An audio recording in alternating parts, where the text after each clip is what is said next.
안녕하십니까. 조선족 개똥 철학입니다.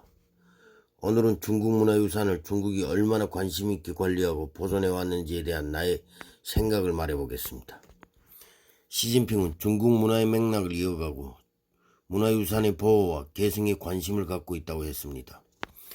그럼 중국은 문화와 유산을 국가와 국민이 이념적인 잣대로 혹 가치로 자긍심을 가지고 지켜왔을까요? 그건 아니라고 생각합니다. 중국은 가치를 허세 아닌 허세로 보이게끔 하고 모든 중국인들이 허세가 아닌 것을 가치로 여기지 않게 하고 가치로 여겨지는 것은 무조건 허세로 여기도록 무식한 인간들을 호도하거나 믿게 하는 경향이 있다는 것입니다. 문화와 유산은 허세가 아닌 역사이며 우리가 잘못했던 부분을 반면교사 삼아 되돌아보고 점진적으로 나아갈 수 있는 도덕적인 잣대가 되어야 한다고 생각합니다. 문화유산은 투명하고 명확하고 구체적이어야 합니다. 하지만 중국 같은 독재 국가들은 투명하고 명확하고 구체적인 것은 추악한 역사가 드러나는 것도 있지만 자기들이 추악함도 보여주는 꼴이 되기에 전전긍긍 숨기는 경향이 있다는 것입니다. 역사적인 유산에는 항상 상대적인 것이 존재합니다. 특히 중국 같은 경우 동아시아 모든 문화유산의 종주국과도 같은 존재이므로 광범위한 문화유산이 존재하므로 투명하고 명확하고 구체적이라면 동아시아 전체가 한 단계 발전하는 계기가 될 수도 있지만 공산당이 추구하는 절대주의 이상에는 위배될 수도 있다는 것입니다. 시진핑이 문화유산을 운운하고 평가할 만큼 광명정대한 위인은 아니라고 생각합니다.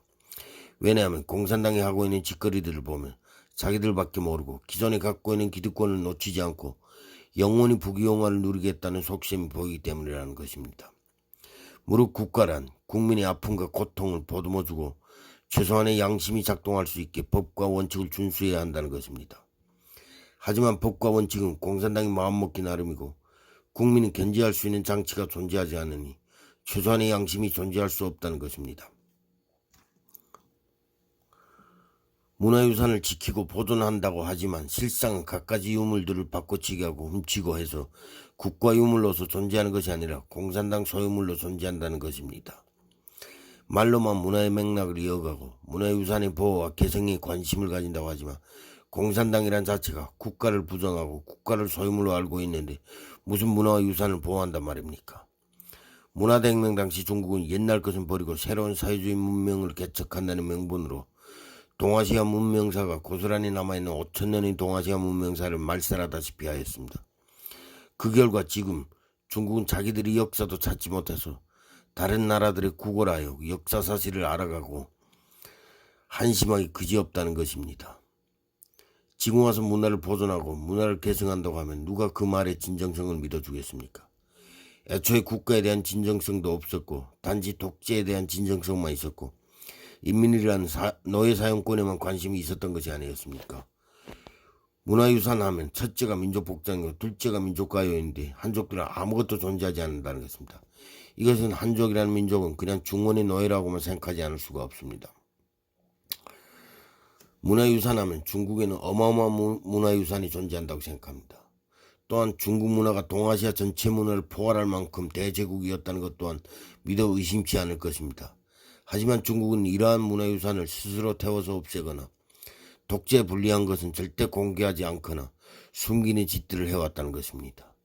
문화유산은 역사를 이어주고 민족 정체성을 확인시켜주고 잘한 것과 잘못된 것을 바로잡아주는 역사적 유물이기도 합니다. 하지만 이러한 역사적 유물들을 숨기면서까지도 자국민을 개돼지로 치부하고 노예로 부린다면 공산당이나 후한무치, 면장우피 이러한 악당 무리들을 천벌을 받지 않을 거란 보장은 없을 것입니다. 언젠가는 공산당이라는 악당 무리들이 지옥에 떨어져서 지상에서 해온 과거 악행들을 후회하는 날이 올 거라고 생각합니다. 감사합니다. 오늘은 여기까지 하겠습니다.